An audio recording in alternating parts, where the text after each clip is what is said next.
Happy, happy Halloween, Halloween, Halloween. Happy, happy Halloween, Silver Shamrock. Happy, happy Halloween, Halloween, Halloween. Happy, happy Halloween, Silver Shamrock. It's 7th Street Productions' 31 Days of Halloween. Greetings, Earthlings, and welcome to 7th Street.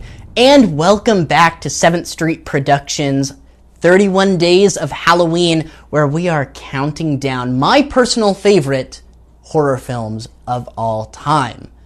Well, as we all know, it is 10 days till Halloween. Hope everybody's excited. And that also means that we are in the top 10 of this countdown. These are the movies that really separate the men from the boys. So what better movie to start this top 10 with than George Romero's Day of the Dead? This movie was made in 1985, 10 years after Dawn of the Dead, the more critically acclaimed Dawn of the Dead, and bears very little similarities. These movies are sequels in a very loose sense. There are no reoccurring characters, and this actually takes place, I believe, about 10 to 15 years later after the events of the first film. You can imagine that these characters now are in a very desperate situation. The human population has been almost completely wiped out. From the opening scene in the movie, we are introduced to a barren wasteland that's somewhere in Florida, and it's a downtown city that's just crawling with the living dead. Our main characters are just a band of survivors that are living in a military complex below the surface, somewhere on a military base on an island.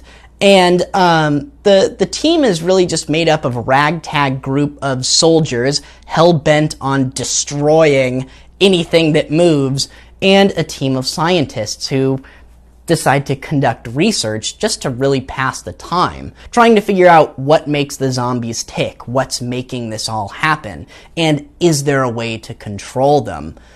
A great character in this movie is actually Dr. Logan, who everybody nicknames Frankenstein. He has a really odd relationship with one of the zombies that he calls Bub, and actually teaches the zombie to shoot a gun and not to attack human beings. He sort of trains him like a dog, like a pet, and it becomes Dr. Logan's best friend. Captain Rhodes, played by Joe Pilato, who does an absolutely stunning job playing this tyrannical leader, this Napoleon character. He gives a lot of confidence to little guys like me. I mean, he's short and skinny, but he's got incredible anger and energy behind him. He has all the best lines in the movie. Also, Laurie Cardell plays a really good Sarah, who's sort of our main character. Laurie Cardell is actually the daughter of Bill Cardell, who was in the original Night of the Living Dead. He played the news reporter. I almost have a loss for words when I'm talking about it. It's just absolutely sensational. The effects are really the highlight of this film, done by Tom Savini. Probably some of the best practical effects ever put to celluloid. And I'm serious, it easily rivals movies like John Carpenter's The Thing, at least in my opinion.